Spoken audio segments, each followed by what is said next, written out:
Salut à tous, c'est Julien Erard pour limpers.com. Ravi de faire partie de cette aventure avec vous. Et pour cette première vidéo, dite d'introduction, je vais d'abord commencer par me présenter pour ceux qui ne me connaissent pas, un peu expliquer d'où je viens, qu'est-ce que je fais et qu'est-ce que je pense apporter à Limpers et donc à vous, comment je vois en gros le coaching. Donc rapidement, donc mon pseudo, je suis plus connu sous le nom de Monte, alias Monterosaur sur les rooms de poker et sur les principaux forums dont One Poker. Je suis un joueur de No Limit Hold'em Cash Game et en gros à l'époque je jouais sur fulltip.com exclusivement. Jusqu'à que ça ferme malheureusement. J'espère que ça va réouvrir, a priori ça va être bon. Que les limites jouées c'était de la 5-10 et plus, donc jusqu'à la 40-80 quand ça jouait de temps en temps, exclusivement en No Limit Hold'em. Et après, à partir de là, j'ai dû bouger, donc je me suis mis sur les points .fr en fait. Donc c'est là vous voyez, je suis sur pokerstars.fr. C'est une room que je joue très peu en fait. En général, ma room principale c'est 8 max en ce moment. Donc voilà, en gros, certains me connaissent probablement puisque je faisais des vidéos pour un site concurrent, donc j'ai une expérience déjà dans les vidéos et le coaching en général. Et donc pour cette première vidéo, donc je disais, je vais d'abord plus que montrer 4 tables et regarder comment je joue à mes limites habituelles, puisqu'en fait j'ai pas trop de tables standards ou d'habitude de grind comme c'était sur le point .com, les tables run moins souvent, donc c'est un peu différent. Donc là, plus que ça, j'ai deux tables, donc il y a de l'action. Je vais faire défiler, raconter les mains et pas mal parler en fait de ce que je pense est important au poker, de comment je vais pouvoir vous aider dans votre jeu, quels sont les points qui me semblent importants à travailler, qu'est-ce que je vais faire, etc. Donc je vais lancer la vidéo et parler. Et vous inquiétez pas, je m'arrêterai quand il y aura de l'action et quand j'aurai des décisions à prendre. Donc là pour l'instant j'ai pas d'action. Je vais vite présenter un petit peu les tables et ce qui doit probablement vous choquer, c'est qu'il n'y a pas de petites statistiques à côté des joueurs. Alors vite fait les deux tables. Donc comme dit, c'est un site que je joue très peu, donc je connais quasiment personne en fait. Mais c'est là où c'est pas très grave en fait, et justement je pense que ce sera important et de vous montrer comment on n'a pas besoin forcément de statistiques pour prendre de bonnes décisions. Donc là à la table je pense justement à Erich, c'est un super nouvel lead, donc je suppose que c'est un vrai gagnant, je le connais pas mais je suppose qu'il est gagnant et il joue beaucoup donc il est probablement bon. Artplay on le connaît tous, il a écrit un bouquin sur comment gagner au poker, donc je pense qu'il gagne au poker. Et Zitella, enfin tous ces joueurs là, donc déjà Zitella je pense qu'il est pas, pas un joueur régulier parce qu'il est pas full stack, c'est la première indication. Bip Bip Tilt, il a son blind, mais je l'ai vu tout à l'heure, c'est pas un joueur régulier. Et Ida Sensei, pareil. Donc là, il y a trois joueurs qui me semblent faibles et deux joueurs réguliers. Et la table à droite, c'est une 5-10 qui est. En général, 5-10 sont. Enfin, il n'y a pas trois mauvais joueurs à la table. Donc c'est souvent le genre de table standard avec juste un mauvais, voire deux mauvais joueurs. Ici, c'est Tonio Vegas qui est pas crevé maximum et qui min raise tout le temps.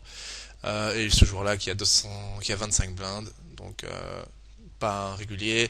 Le joueur.fr c'est pareil, je le connais pas, mais je pense qu'il est régulier. Pareil pour Jean-Luc Poker, de ce que j'ai vu tout à l'heure, je le connais pas, mais c'est un joueur régulier qui gagne de l'argent. Donc vous voyez déjà même sans rien, je peux déjà avoir quelques reads, enfin des petits reads, mais qui peuvent influer sur mes décisions.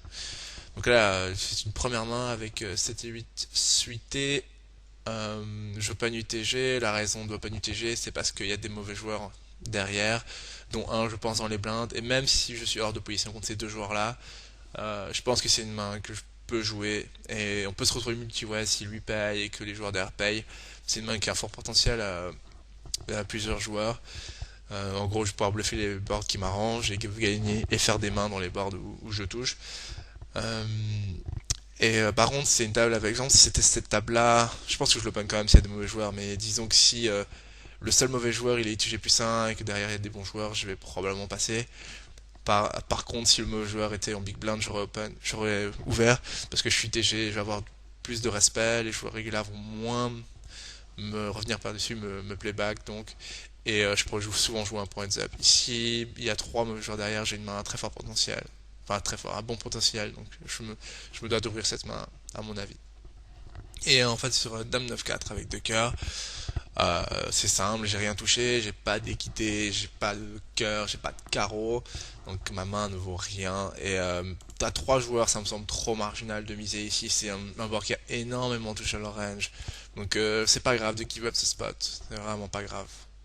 Et donc je pense que cette option sur le 4, ça pourrait être tentant de miser pour représenter une paire de 8 ou une mid-paire ou un 9 faible ou qui veut arracher, enfin qui veut protéger sa main tout simplement en espérant CarPlay juste SI ou je ne sais pas un connecteur pareil. La preuve c'est que je pense CarPlay là souvent il peut avoir une paire facilement dans ce spot ou même s'il a pas une paire il peut penser que je suis pas fort etc. Je le connais pas, je sais pas s'il va penser ça mais je peux imaginer. Et si t'es là par contre lui enfin il peut avoir checkback pas mal de mains et il peut avoir juste maintenant JP avec juste SI ou n'importe quoi et ça c'est compliqué stable dans ce spot, ça semble pas génial, je préfère abandonner. Je représente pas grand chose, donc je préfère abandonner, c'est pas grave. La table à droite, donc il minerait de cutoff, le joueur que je pense, le plus faible. Et j'ai paire de dames, super main, donc je suis relance, très classique, très classique. Alors, vous voyez, je n'ai pas de HUD à la table, je vais vite expliquer un peu pourquoi, parce que là vous êtes tous en train de vous demander, mais pourquoi il n'a pas ça, mais il ne comprend rien, il n'a jamais vu les forums de poker, le HUD c'est très important, etc. etc. Déjà, j'en utilise pas, mais j'en ai utilisé comme tout le monde. Rassurez-vous, quand j'ai commencé le poker, j'ai pris ces petites statistiques qui sont quand même très importantes quand on commence pour avoir une meilleure idée de comment les gens jouent. Surtout quand on n'a pas trop d'expérience, on est vite perdu, on se rend pas compte de tout et avoir ce petit logiciel est très important. Surtout si vous jouez beaucoup de tables, il est évident que je ne recommande pas de jouer sans aide si vous jouez plus de 10 tables. Parce que forcément 10 tables, vous pouvez pas prendre toutes les informations juste en regardant les tables. Vous allez forcément rater des choses et le permet vous rattraper tout ça. Bon ça c'est du classique, hein, je vous apprends rien, mais c'est en gros arrivé à un certain moment où je perdais pas mal d'argent en gros. Je racontais un petit peu pourquoi j'en ai pas.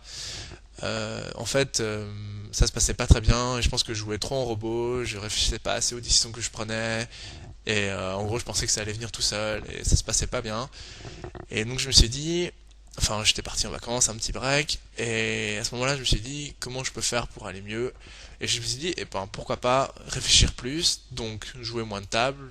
Donc en gros, jamais jouer plus de 6-8 tables. Et enfin 6 tables c'est un petit peu l'idéal et ne pas jouer jouer sans HUD, jouer sans les statistiques et réfléchir vraiment par rapport aux dynamiques, réfléchir par rapport à read, prendre des meilleures notes, pas se fier sur un chiffre pour prendre une décision alors qu'on sait pas d'où elle sort, on connaît pas, on voit pas l'échantillon, enfin on connaît l'échantillon mais il ne veut rien dire. Euh, Là je ne fais pas une bataille contre le HUD, hein, loin de là, hein, loin de là. Tout ce que je veux dire c'est que je suis là pour vous faire apprendre le poker et je pense que la meilleure façon pour vous de vous faire apprendre à être meilleur, c'est comment réfléchir. Au poker, les meilleurs, et la façon de mieux jouer, c'est de réfléchir de la meilleure façon, et donc euh, de réfléchir par rapport à non pas des stats, mais par rapport à des informations qu'on a. Et je pense que c'est un peu sous-évalué et beaucoup de joueurs font beaucoup d'erreurs et je pense que moi-même je pense que j'ai fait beaucoup d'erreurs juste en suivant de mauvaises informations et donc ça va surtout être un des points principaux de mes vidéos, c'est faire réfléchir un maximum et surtout toujours être ouvert aux décisions qu'on peut prendre, jamais se dire ça c'est pas bien sans avoir réfléchi à pourquoi c'est pas bien et en gros, c'est un petit peu l'idée. Et évidemment, hein, plein de coachs vous diront que, enfin, faire très attention. Je dis pas que c'est pas bien, hein, bien sûr. Mais encore une fois, moi, je préfère en jouer sans, en fait, tout simplement. Au lieu d'avoir des stats et de savoir pas vraiment quoi en faire, en fait, je préfère pas en avoir du tout. Quitte à parfois ne pas savoir quoi faire, ben, c'est pas grave. Je joue avec ce que je sais, si je sais pas. Par contre, évidemment, ça sous-entend qu'il faut pas jouer beaucoup de tables, mais ça, je l'ai déjà dit. Donc, je vais continuer, défiler. Voilà, c'était un petit peu long, mais je pensais que c'était un point important parce que ça me semble nécessaire en fait d'avoir du recul par rapport à ce logiciel et par rapport à cet outil qui peut être très fort, qui peut être très intéressant et très très très utile si on fait très attention avec, à mon avis. Donc là, la paire de dames, rien d'exceptionnel. J'ai surlancé avant le flop, j'ai misé le flop sur un board où on a très souvent la meilleure main, on veut mettre une tonne d'argent dans le pot. Turn, c'est pareil, on continue et on fait tapis à la river, mais il passe. Rien de fou. Là, je pourrais penser squeeze, mais voilà, le spot de squeeze est pas bon. Arplay Open TG, il a été payé deux fois, donc je suis même pas sûr d'aller faire folle sur un squeeze. Arplay, il a souvent une main, et au final, je vais pas souvent gagner le pot. C'est un petit peu aussi un autre point que je pourrais parler. Donc là, revalet, j'open le bouton, c'est normal. Je vais pas arrêter la vidéo parce que bon, voilà, je vais pas arrêter la vidéo. Sinon, je l'arrête tout le temps, on voit aucune main et c'est pas très intéressant. Donc la valet, j'open, c'est normal. Juste aussi voir les différences des deux tables. Je pense que vous l'avez remarqué, il y a une table qui est beaucoup plus difficile que l'autre. Et c'est là où notre jeu va évoluer, va changer selon la table. Ce que je veux dire, c'est que je pense, à mon avis, que genre quand vous parlez, on vous entendait un petit peu partout de play high variance, de gamble, de move aggro, etc. C'est en fait selon les tables et selon les joueurs qu'on a à la table. Donc j'arrête vite fait, je pose. Bon, en gros, la paire de 6 ici, c'est un peu contradictoire avec ce que je vais dire juste après, mais ici c'est quand même trop faible pour jouer en fait. Je suis hors de position, j'y m'a jamais tribet vraiment. Il a certes un bon spot pour le faire light, il a un très bon spot pour le faire light, mais j'ai pas encore suffisamment d'informations pour savoir s'il utilise sa position et la force qu'il représente pour surlancer ici. Et j'ai quand même une main très faible, je peux pas payer hors de position, paire de 6 ici, je peux pas payer 60 alors qu'il y a 1000 derrière et espérer toucher un bourrelant alors que j'ai aucune idée de sa range. Je peux pas forbet call non plus, je peux pas forbet tapis parce que c'est risqué beaucoup pour gagner pas grand chose avec un risque reward qui est vraiment pas très bon. Donc je passe, rien d'exceptionnel, je passe. Donc je continue ce que je disais. En fait, il y a certaines tables où on n'a pas besoin de prendre des risques. Ça paraît un peu MTT mentalité, etc. Et ça dépend. Par exemple, tout à l'heure le spot à 6 et 10. S'il y avait que des régulars, une table difficile, je pense que ça peut être un bon spot pour faire ça parce que, en gros, je vais pas gagner de l'argent facilement à la table. Il y aura beaucoup de bons joueurs, donc il faut faire des choses qui sont pas habituelles et prendre des risques en jouant agressivement. Par contre, à cette table, il y a trois mauvais joueurs qui en gros attendent que d'être stackés. Et ces trois joueurs-là, pour être beaucoup plus easy à cette table, bah, j'utilise pas des termes très très beaux, mais en gros, pour gagner beaucoup d'argent à cette table, j'ai pas besoin de faire ça. J'ai besoin de value ces joueurs-là, j'ai besoin d'utiliser mon avantage post-flop pour gagner des sous. Par contre, à une table très difficile où il va y avoir juste un mauvais joueur, voire pas de mauvais joueur, mon avantage, mon edge, il va se faire sur des choses comme représenter un signe, faire. Et là, c'est là où les reads vont jouer. C'est quelles sont les faiblesses de mon adversaire, comment les utiliser un maximum dans toutes les situations. Ici, Arplay, même si je vais par exemple 6 et 10, je me dis bon, je pense qu'il va pas me playback, je pense qu'il est faible ici. Euh, Même si je le pense et j'en suis pas sûr, j'ai pas besoin de faire ça. Enfin, et je pense que ça c'est important et je pense que dans ma carrière de joueur, j'ai perdu beaucoup d'argent à pas faire attention à ça. C'est-à-dire à faire des coups qui sont inutiles avec une EV très faible, alors qu'à côté de moi, il y a des joueurs qui attendaient juste d'être stackés. Et je pense que c'est quand même important. Et je dis absolument pas qu'il faut pas jouer les régulaires, qu'il faut pas playback, pas du tout. Vous allez voir que dans mes vidéos, j'aime beaucoup faire ça. Mais c'est juste que je pense que l'agression, ça se gère, ça, comment dire, il faut faire attention avec cette agression et il faut pas le faire n'importe comment en fait. Et il n'y a pas besoin d'être aggro tout le temps pour gagner plein de sous à ce jeu en fait. Tout dépend beaucoup des tables. Voilà, comme je disais, il y a des tables je vais être très agressif, très aggro, et il y a des tables je vais juste jouer très passivement, attendre. Et en gros, c'est ce que tout le monde va faire. Tout le monde va jouer passivement. Et si on veut me jouer, je vais jouer. C'est pas la question. Mais genre par exemple des spots marginaux comme ça, j'ai pas besoin de les prendre.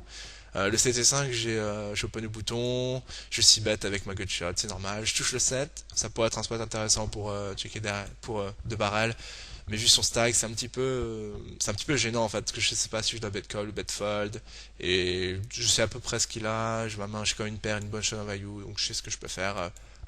Je sais comment je vais jouer river en gros, je sais les cartes que je vais bluff catch, etc. River quand il check encore deux fois, je pense avoir la meilleure main, j'en suis pas sûr parce que ces jours-là on sait jamais, mais bon je pense que je peux faire un value bet facile. C'est pas trop fort en fait, parce que de temps en temps il a 7-6, il a, je sais pas, il a, de temps en temps il veut check raise, enfin, je suis souvent devant, j'ai pas besoin de faire très cher, il va. L'idée c'est que ma main est faible, donc s'il me paye c'est qu'il a une main très faible, donc s'il a une main très faible il paiera pas avec un gros sizing, donc je fais petit et il me paye. Le 17-7 c'est un petit peu ce que je disais tout à l'heure, ça peut être intéressant, mais là je pense que c'est un peu trop obvious, et je dirais ça tout à l'heure, enfin je sais pas si c'est au courant, mais le spot est trop beau, ma main est un poil trop faible. Lui, quand il colle au bouton, je m'attends pas à ce qu'il fasse genre sur un squeeze. Pas toujours en fait. Je sais pas, je le connais pas parfaitement, mais ça me semble probable qu'il fold pas. Et lui, il sait que je suis un spot au plus de squeeze, donc je préfère squeeze dans d'autres situations. Par exemple, ça joue à rien, mais des positions. Par exemple, il open UTG, le joueur paye UT plus 1, ça pourrait être sympa de squeeze au small blind, parce que là on aurait beaucoup de force. Là, on aurait moins peur de se faire 4 bet light, par exemple. Euh, Et là, j'ai aussi un joueur qui parle derrière, donc ça joue un petit peu plus. Si j'étais big blind, c'est un peu différent. Certes, je représente plus de force à le faire en small blind. Je pense qu'overall, c'est un spot intéressant de le faire. Je pense que je blâmerais pas quelqu'un qui le fait ici. Mais voilà, c'est ce que je veux dire. Par exemple, si j'ai trois fiches à la table là, et que ces joueurs-là open, je n'ai pas forcément besoin. Je vais clairement le faire moins souvent. Je vais pas prendre le premier spot de squeeze qui me vient. J'ai pas besoin de ça en fait. Et je dis pas qu'il faut jouer comme un nit, hein, ça fait un petit peu, mais tu joues solide, t'attends les bonnes mains, etc. C'est juste que parfois, ben, ça dépend des tables en fait, ça dépend des joueurs aussi. Évidemment, je veux dire, si un joueur commence à vraiment agresser, je vais me laisser faire, c'est logique. Donc là, cette main du A5, j'ai juste payé préflop. Ça peut vous surprendre un peu. Et en fait, pour moi, ça me paraît pas close. En fait, je pense que c'est un call préflop plus qu'un tribet. Et c'est un peu encore une fois ce que je disais. Ici, on a deux joueurs mauvais dans les blindes. J'ai une main qui joue très bien le multi-way. Et je veux qu'il voie le flop avec moi en gros. Et genre si j'avais eu A6, A7, j'aurais squeeze, j'aurais triplet préflop. Parce que c'est une main qui joue moins bien que A5 suité. Le fait de faire des gutshots, des paires plus gutshots, etc. Ça joue, c'est pas négligeable. C'est une main qui a une meilleure jouabilité post-flop. Et donc, souvent dans ces situations, on vous dira qu'il faudra sur-relancer, etc. pour prendre l'initiative. C'est vrai, mais tout très important, c'est la table et les joueurs derrière. Et je veux jouer un multi-way, donc je décide de juste payer. Ma main joue relativement bien.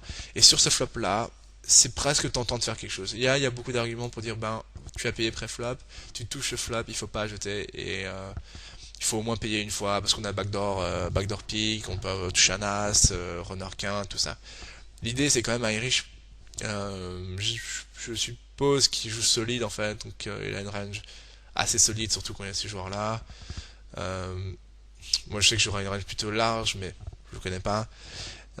Donc l'idée c'est que déjà quand il s'est bête dans 4 joueurs, même s'il le ferait avec une tonne de main roi 3-3, peut-être que de temps en temps il give up avec certaines mains, genre 7-8 de carreau, enfin je sais pas.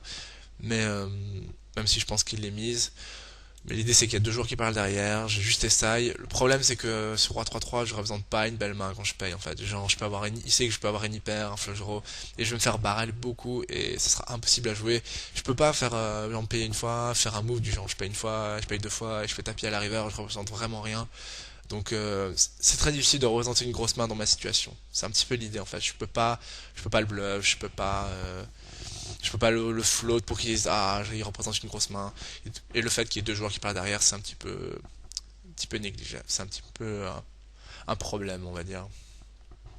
Donc voilà, c'est un petit peu, vous voyez, tout de suite on peut penser différemment, on peut adapter ses moves par rapport aux situations et par rapport à, à des dynamiques de table. Vous voyez que je porte beaucoup d'attention là-dessus, mais c'est parce que ça me semble vraiment très important en fait de faire attention à ces points-là, à la table, aux joueurs, toujours faire attention. Là j'ai deux tables, évidemment quand je joue deux tables, on n'aurait pas besoin de statistiques parce qu'on voit toutes les mains, etc. Mais même avec 4-6 tables, c'est possible. Et 4 tables, c'est vraiment bien en fait. Et je vous conseille de faire ça. Et c'est un petit peu une sorte de devoir, premier cours de classe, un petit devoir que si vous voulez faire. C'est prochaine session, au lieu de jouer vos classiques 10-12 tables de je ne sais pas quelle limite, surtout en général les petites limites, parce que là en petite limite on fait beaucoup de volume, on envoie, il y a beaucoup de mauvais joueurs en value. Vous jouez seulement, allez on va dire 4 tables, vous ne prenez aucun logiciel, pas de rien, et vous fichez à toute l'édition que vous faites. Et si vous le faites bien, sérieusement, vous allez vous rendre compte qu'il y a beaucoup de situations où vous allez vous dire waouh, mais qu'est-ce que je fais? Et n'hésitez pas à parler pendant que vous jouez. Enfin, ça paraît un petit peu bizarre, mais c'est quand même très, ça change en tout en fait, de pouvoir d'expliquer à soi-même ce qu'on est en train de faire. Parce qu'il y a beaucoup de situations où on prend une décision sans trop y réfléchir et au final on se dit waouh, mais pourquoi j'ai fait ça? Juste parce qu'on a l'habitude de le faire. Là Eric, je commence à tribet. C'est un peu une genre de situation où là on est à 3, il vole les blindes. Peut-être qu'il s'attend pas à ce que je le playback ici vu la table, donc puis j'ai la suite off. C'est pas une super main, mais il m'a pas, je l'ai pas playback, j'ai pas été aggro avec lui, donc je m'attends à ce qu'il me donne du crédit et ça passe tranquillement. On peut jeter aussi, mais bon, autant jouer agressivement et se créer une image de joueur agressif dans les blindes, ça peut servir pour plus tard. Ce que je disais, oui, c'est vraiment faire attention à toutes les décisions que vous prenez. Genre les mains que vous, d'habitude vous jetez pré-flop, demandez-vous pourquoi vous les jetez pré-flop. Les mains post-flop, par exemple, réfléchissez à des spots de float, réfléchissez au line adverse vraiment, réfléchissez à ce que vous pouvez faire. Ça veut pas dire, je vous induise pas à faire n'importe quoi et juste à spiller votre argent parce que vous vous dites, ah, il m'a dit de faire attention, de réfléchir et de faire des choses. Non, je veux dire, il y a beaucoup de situations où ben, il va falloir jouer solide et il n'y aura pas d'autre solution. Mais à l'inverse, ça peut être très très bon pour vous si vous recommencez à réfléchir et vous demander qu'est-ce qu'il a, qu'est-ce que j'ai, qu'est-ce que je représente, qu'est-ce qu'il pense que j'ai, etc. Et aussi, jouer sans le HUD de temps en temps, ça va vous permettre peut-être d'avoir une image différente de vos adversaires.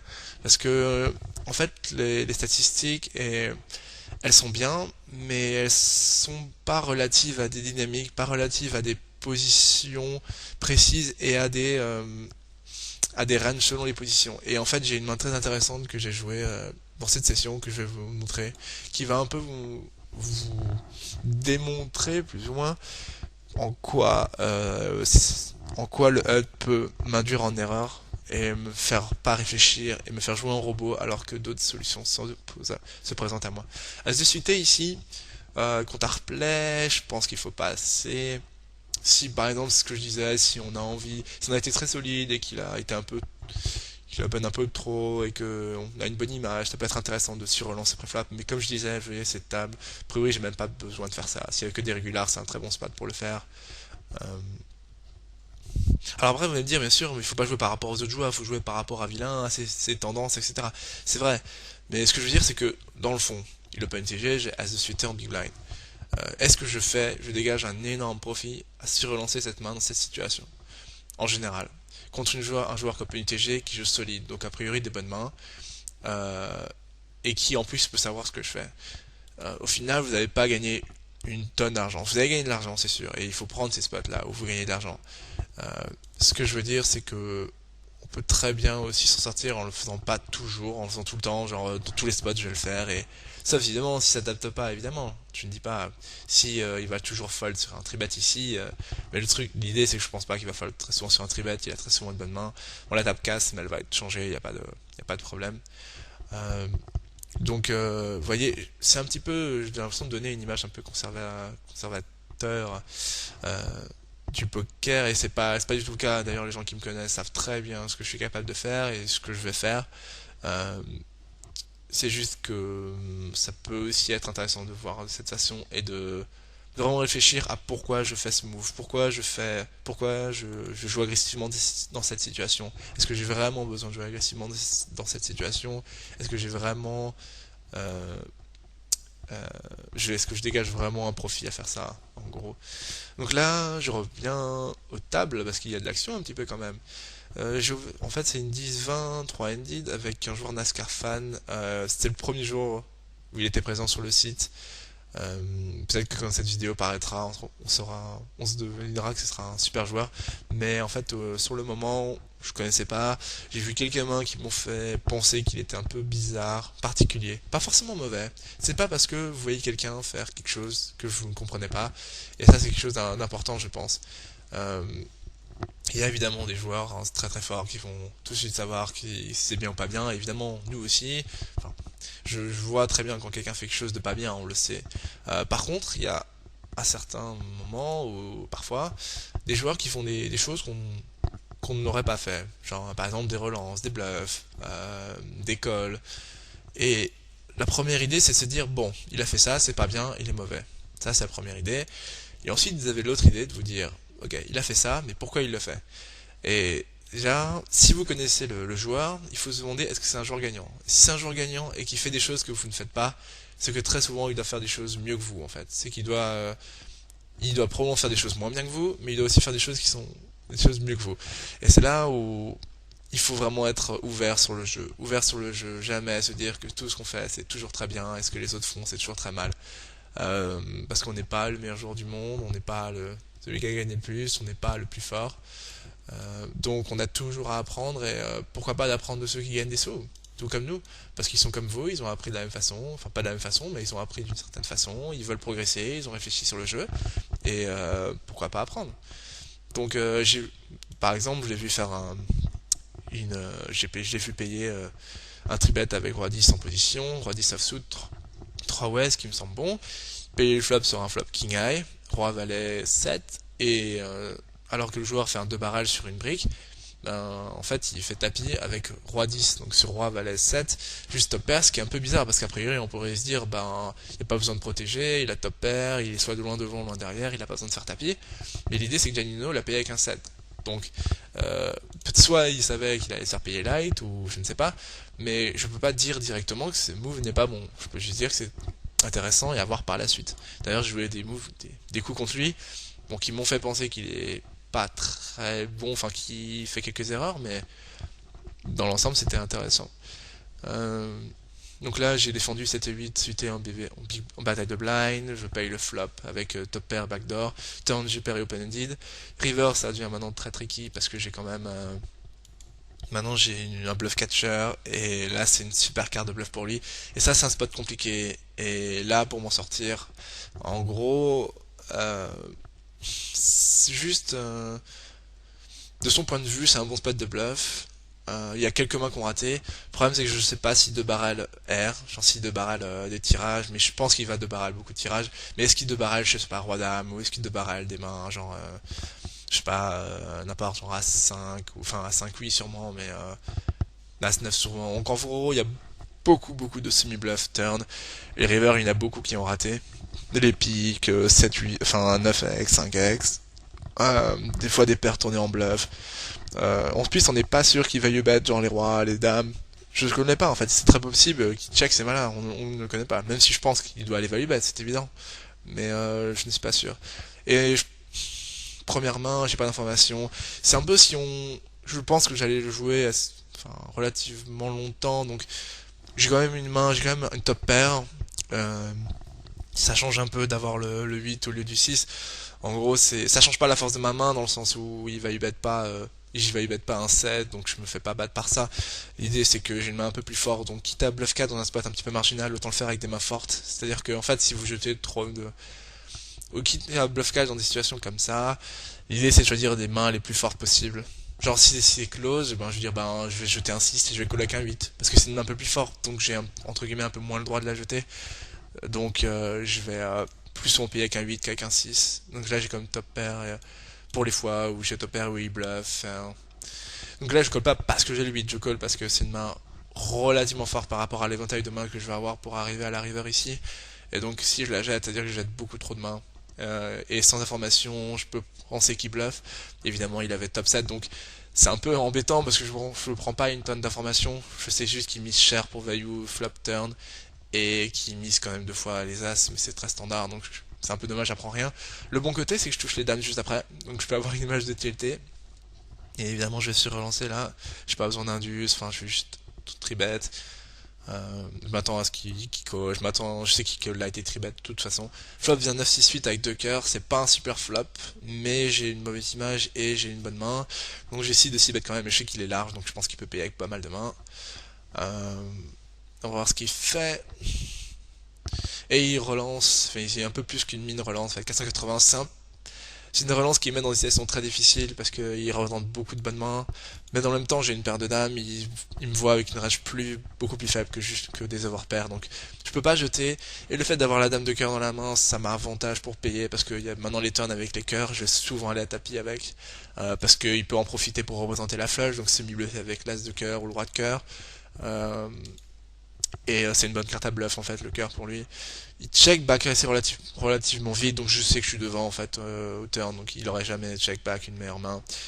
River As, je suis tenté de faire un value bet parce que je me dis sur le moment qu'il peut avoir des mains un peu plus faibles qui misent pour value, enfin qui relancent pour value, genre un roi 9, une paire de 10, une paire de valets qui a peur d'aller va sûrement fort bet avant le flop, mais je ne suis même pas sûr en fait parce que j'ai une image, j'ai jamais de 3-bet vraiment, donc je pense qu'il doit penser que j'ai aussi une main relativement souvent, donc je décide quand même de check parce que c'est une bonne carte à lui pour bluff en fait. Et bet c'est un peu signe de mon point de vue parce que je sais pas en fait s'il va me payer light, il peut très bien jeter un 9 parce qu'il y a un as, il me met sur as roi ou un as, donc je pense que c'est trop signe de value bet, je suis pas sûr de la value de ma mise, par contre je pense que ça peut être une carte qui peut utiliser pour bluffer, et je pense que en fait j'ai la meilleure main au turn donc il n'y a pas de raison de miser, et je m'attends pas à me faire payer par moins bien, et il va faire quelque chose de très surprenant, que je ne m'attendais pas. Il check back as valet. Et là, c'est un petit peu ce que je disais, c'est que là, on a un read et que je pense que c'est pas bon ce qu'il a fait. Je pense que là, c'est la carte parfaite pour lui. Je sais pas de quoi il a peur en fait. Genre, je ne comprends pas.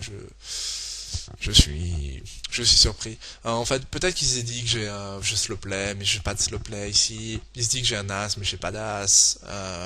Il doit clairement value cette river, et c'est ce qui me fait penser que finalement, je suis assez content de le jouer. Ça me fait un peu peur en fait, par rapport à la mise d'avant en fait, parce qu'il a pas l'air d'être vachement aggro. Enfin, il est aggro aussi parce qu'il raise, donc en fait, si, je pense que c'était un pot de bluff cash intéressant tout à l'heure. Et là, par contre, si mise river, c'est intéressant. Ça dépend le sizing. Il se fait tapis, c'est très difficile. Peut-être que je paye. Le problème, c'est il peut souvent se bluffer avec juste un as, genre le 9 flush draw ou juste un as quelque chose. Donc, c'est pas évident du tout comme situation. Ça dépend le sizing. Je pense que je colle une mise et il montre un as, mais vu qu'il a value bet pas, il va sûrement la bluff beaucoup. Enfin, a priori.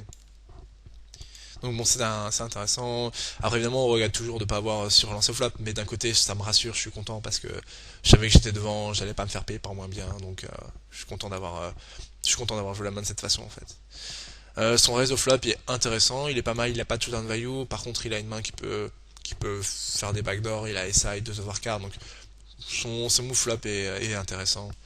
Je trouve ça pas mal. Le problème c'est que quand je mise le flop, j'ai souvent une main donc j'ai pas. Il va souvent se faire chip ou call en fait, donc il a pas une tonne de full equity sur ce flop. Euh, Par contre il met dans des disons difficiles, mais le problème c'est qu'il n'utilise pas son raise. Il voulait l'utiliser mais c'est vrai que sur un 3 de trèfle c'est un peu difficile de représenter une bonne main, surtout qu'il sait que je vais plus fold après. Donc vous voyez de l'un dans l'autre c'est une main qui est. Il y a du bon dans sa main. Genre, il reste flop parce qu'il peut reste, qu'il peut pas call. Problème river, il check back, bon, mais genre il comprend que turn il peut pas bluff et tout ça, tout ça. Donc vous voyez, tout de suite, au lieu de penser que c'est un gros fiche, je comprends rien, je peux aussi dire que c'est un joueur qui comprend certaines choses mais qui n'en comprend pas d'autres. Enfin, je ne sais pas. C'est qu'il s'attendait pas justement à ce que je paye avec les rois et les dames et qu'il a eu peur de se faire value cut, enfin, de se value cut, ce qui n'est pas le cas. Je remettais un peu en arrière pour le 8-10, en fait j'ai juste call et j'ai check full flop, rien à voir, normal. Enfin, je pense que c'est normal en fait. Je vois pas trop la value à 3-bet, je peux voir un flop 3-way. Je peux squeeze de temps en temps, mais Harry, je pense qu'il a une range en fait pour payer en small blind dans ce spot. Parce que ce jour-là, je pense pas qu'il colle avec n'importe quoi en small blind. Euh, Plus de temps en temps, ils vont fort bet, enfin, rien de spécial. Juste la paire de 7 là, je la montre rapidement. J'ai paire de 7, j'ai open, payé 2 fois, je crois que j'ai fait un contusion bet, j'ai gagné le pot, enfin. Je joue pour la montrer, je joue pour pas que. Mais tu commandes pas toutes les mains intéressantes que tu joues, etc. Voilà, bon, je prends le pot et voilà, rien de fou. J'ai avancé un petit peu. Voilà, je vais remettre. Rien d'exceptionnel. Donc, c'est en gros l'idée. Pour les séries de vidéos que je compte faire, j'ai absolument pas de problème. Je peux faire des vidéos à toutes les limites. D'ailleurs, faites-moi penser si vous avez des séries. J'ai des idées déjà. Je pense que je vais pas mal axer mes vidéos sur des points importants du poker, genre la position. Il y a beaucoup de vidéos qui ont été faites, et c'est vrai qu'on pourrait presque se demander, mais sur quoi on peut faire des vidéos au poker, surtout en No Limit Hold'em, vu que surtout c'est un site comme Limpers avec tous les grands joueurs qui ont fait des vidéos dessus. Vous pouvez penser que il y a tout a été parlé, et c'est vrai que tous les grands thèmes ont été discutés, mais on peut toujours innover. J'ai quelques idées de vidéos qui peuvent être intéressantes. pour des points comme l'importance de la position, jouer pas joueur de position trop, euh, surtout post-flop aussi, beaucoup de comment on peut combattre des certaines lines, comment on peut utiliser certaines mains, comment on peut éviter de se retrouver dans des décisions difficiles post-flop. Jouer river, il y a beaucoup de joueurs qui ont du mal à jouer river, qui ont beaucoup de mal à avoir des plans de jeu et qui se retrouvent avec des redlines qui descendent de manière abyssale parce que en fait on réfléchit pas vraiment et ça me fait penser juste à une discussion que je viens d'avoir avec un ami à moi sur une main qui veut tout dire. Par exemple il me dit mais je sais que je vais fold, je sais que je vais fold au turn quand il mise flop, quand il mise turn, mais je me vois pas fold flop. Et vous voyez, ce genre de choses-là, ça veut, genre le simple fait qu'il dise ça, il devrait se rendre compte du problème de, je peux pas call, enfin, en gros, on peut pas call une fois pour fold turn tout le temps si on sait il va miser beaucoup de turn en fait. Il faut soit avoir un plan sachant qu'il va miser deux fois, donc en payant pas une fois et foldant, genre soit raise le flop, soit fold pré-flop, soit fold flop, enfin, il y a beaucoup de situations où les gens pensent qu'ils sont obligés de payer une fois en fait, mais ils ne sont pas obligés de payer et ils pensent pas justement à relancer ou à faire autre chose. Voilà. Sinon quelque chose que je vais aussi pas mal parler, j'en parle dans ma bio, je crois, dans les questions, c'est l'importance de balancer ses ranges, etc. C'est tellement très important quand je joue contre des bons joueurs et c'est très important de faire attention en tout cas à ça, de penser à ne pas avoir qu'une sorte de main dans votre éventail de range pour miser dans une situation. C'est-à-dire, je vais dans ce spot, quand on me dit je ne bluffe jamais dans ce spot, c'est que c'est pas bon en fait. Genre vous validez trop, vous bluffez pas assez. Là ici je parle vite fait de cette main où je suis relance Gianni Nono. J'ai été très solide sur les tribets à ce moment-là, j'ai eu un roi suité. C'est une main intéressante à tribet. C'est un poil faible, mais contre Gianni Nono, bon, je le présente pas. Enfin, sûrement vous le connaissez pas tous. C'est à mon avis un très bon régular de Winamax agressif. On se parle un peu, enfin on se respecte en tout cas. Il me voit comme un joueur agressif, capable de très gros moves. Enfin, je lui ai fait des gros bluffs et je pense qu'inversement il m'a fait des gros trucs. Euh, mais donc je peux pas vraiment faire n'importe quoi contre lui parce qu'il est bon, il sait comment faire pour me contrer et donc je suis un peu obligé de jouer solide. Mais dans le même temps, je sais ça, donc ça me permet de faire des choses dans des spots où il pense pas que je suis light. Donc je suis bête et il me relance. Et honnêtement, je peux pas faire grand chose là-dessus quand il me relance. Honnêtement, j'ai pas une super main, j'ai des backdoors pour voir le turn, mais je peux pas payer. Lui, de son point de vue, c'est très probable qu'il ait une main. Enfin, en tout cas, il représente une bonne main. Et ça veut pas dire qu'il aura toujours une main, il peut avoir valet 9 ici, ça marche aussi.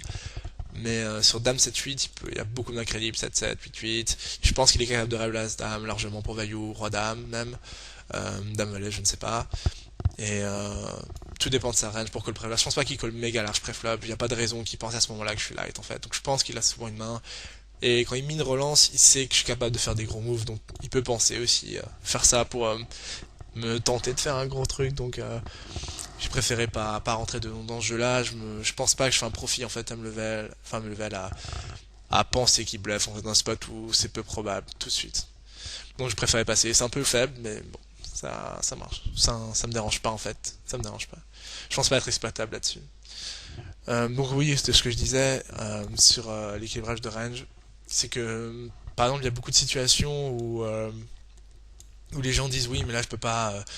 Je suis pas équilibré, genre je vais devoir miser cette main là parce que sinon j'ai que des bluffs ou ça veut dire qu'ensuite ils mettent des mauvaises mains dans leur range. En gros, pour faire simple, je pense que pensez à bien jouer votre main, pensez à bien jouer une situation avant de penser à être équilibré.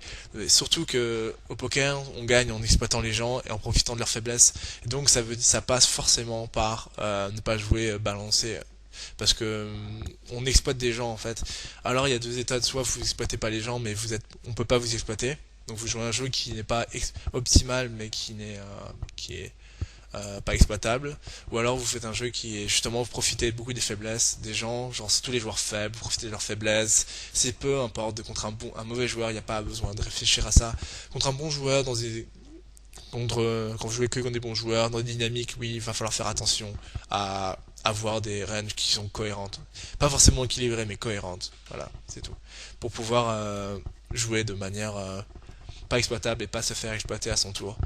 Il y a beaucoup de situations, par exemple, où on n'a pas besoin de ça, et même si dans la réalité on bluffe tout le temps, si le joueur ne pense qu'on va lui bet toujours, et ben c'est pas grave en fait. On lui montre un bluff tout le temps, c'est pas grave parce qu'il va toujours jeter.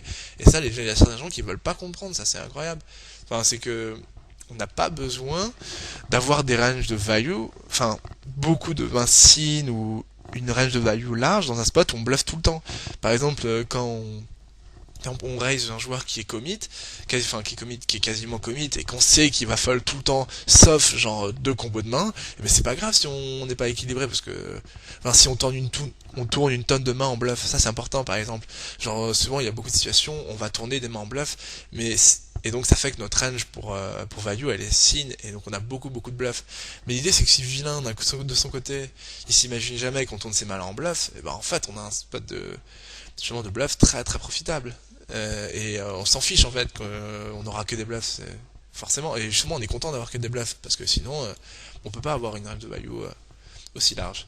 Enfin bon, c'est un petit peu vague et il y aura, je ferai des vidéos dessus, mais c'est un petit peu ce que je lis beaucoup et c'est ce que vraiment je veux vous faire comprendre et faire travailler dessus, c'est que l'important c'est de bien jouer une main et une situation plus que de penser à il me faut ci et ça.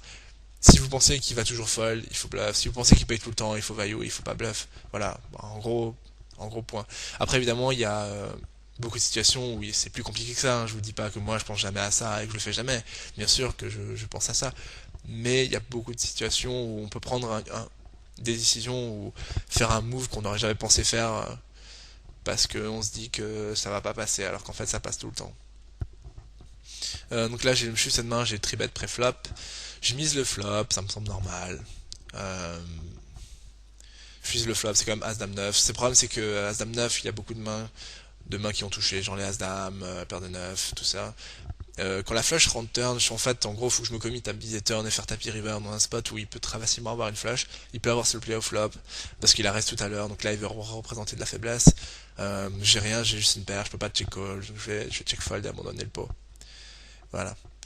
Ben, ça me semble. C'est encore une fois, on abandonne le pot, mais c'est des spots où on peut pas faire grand chose à mon avis. Genre, je pourrais fold préflop les deux mains aussi, mais je pensais que j'aurais une bonne image.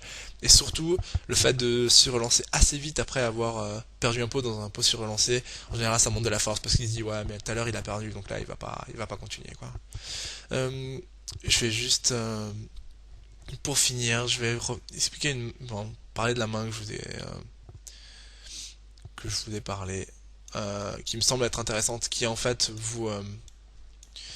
qui est un petit peu une synthèse de ce que je pense être une bonne façon de penser, à l'inverse de juste qui parle un peu du HUD et de faut pas jouer automatique tout ça. Donc là on a un spot où je vais As-Roi UTG, j'open, la table est composée de trois bons joueurs réguliers, Pink Reset un joueur solide, gagnant. Crocodile, c'est un joueur que je connais, il est solide, gagnant. Karnalake, je vois qui c'est, je crois qu'il est plus dans le style aggro. Évidemment, ces joueurs-là sont capables de move, hein, mais je pense ensemble ils jouent un jeu plus en ligne. Et Maoko, c'est le joueur que je ne connais pas, c'est le joueur le faible de la table. Donc j'ai As-Roi sur UTG, j'open, et je me fais surlancer par le joueur UTG plus 1. Donc là, en théorie, vous allez regarder votre stat, il va vous dire, bon, tribet UTG plus 1, tribet genre, je sais pas, 4%, ok, c'est un sick need, je fold. Euh, et en fait, maintenant, ce qu'il faut, c'est prendre du recul, prendre de la perspective par rapport à ça, et analyser la situation.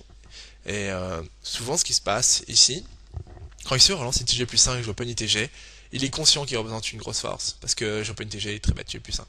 Maintenant, l'idée c'est que dans les games d'aujourd'hui, c'est plus le cas, puisque en fait, si on analyse la table, s'il a une bonne main, il veut garder Karnalake qui peut squeeze, il veut garder Maoko dans le pot en small blind, ou peut-être la big blind induce sa big blind, c'est peu probable, mais bon.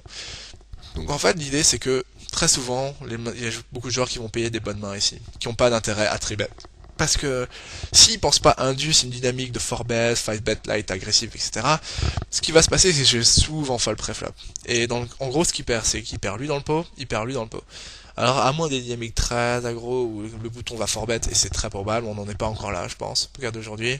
Enfin, il faut vraiment des grosses dynamiques, etc., des grosses historiques entre les joueurs. Mais ce qui se passe, c'est que tout le monde va fold, et moi je vais souvent fold parce que j'ai pas grand chose. Ou alors je vais le fort bet light. Souvent ce qui va passer, c'est que je vais fort bet light en fait.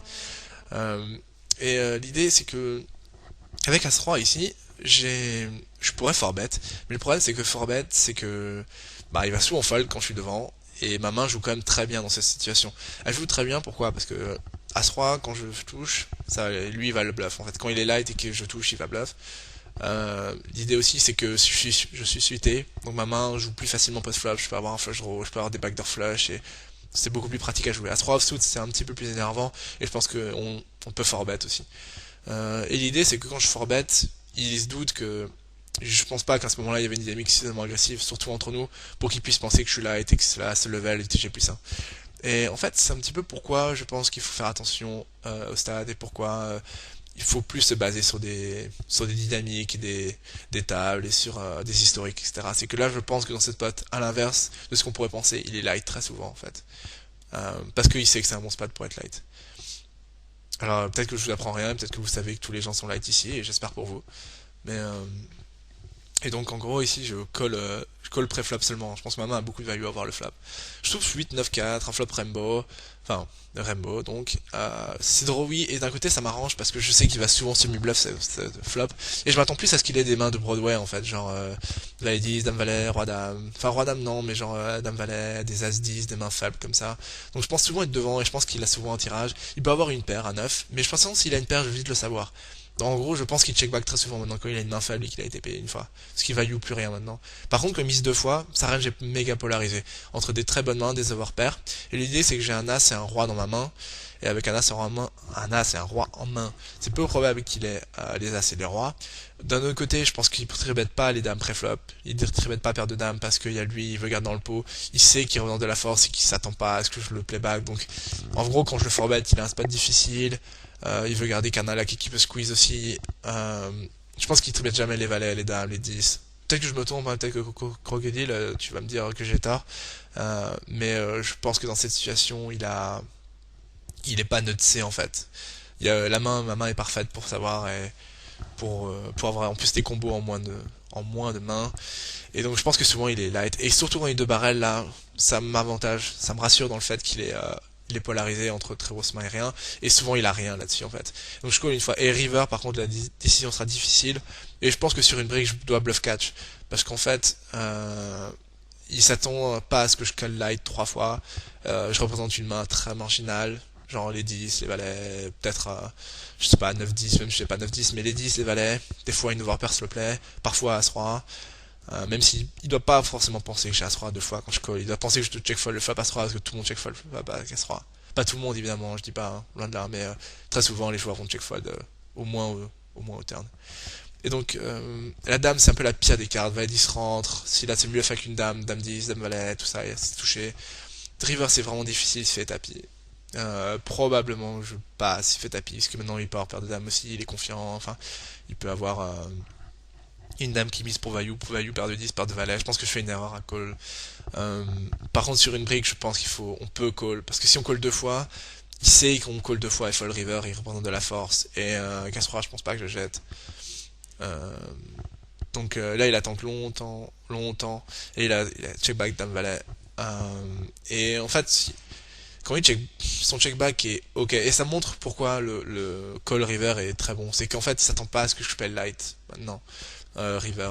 Surtout, en plus, la dame, ça peut être une bonne carte pour lui à bluff parce que c'est une carte qui a touché, c'est une overcard, je peux avoir peur, etc. Donc s'il a value bet pas, c'est que souvent il part pour bluff parce qu'il s'attend pas à ce que je pèle light. Donc ce genre de main, je pense que c'est des situations qu'on peut pas jouer en fait si on fait pas attention à plein de choses. Fais attention aux tables et aux joueurs. Et je pense que c'était assez intéressant. Et c'est pas juste parce que ouais j'ai fait un call, tout ça. Je pense que ça peut faire réfléchir en fait. Ce genre de main, ça peut faire réfléchir et c'est pas les choses qu'on peut faire habituellement. Évidemment, là, c'est parce que c'est des bons joueurs qui réfléchissent, mais à votre table, vous pouvez avoir des joueurs comme ça, des régulars qui comprennent très bien ce qui se passe. Euh, donc, je pense que je vais m'arrêter là pour cette vidéo première. Donc, les prochaines vidéos seront un peu plus poussé au niveau de sur certains points. Je vais plus axer sur des thèmes précis. Là, c'était un peu plus une introduction, parler un peu de tout et de rien, de ma vision de coaching, tout ça, voir quelques mains. J'espère qu'elle vous a plu. Postez tous vos commentaires dans la section et on se revoit très bientôt. À plus.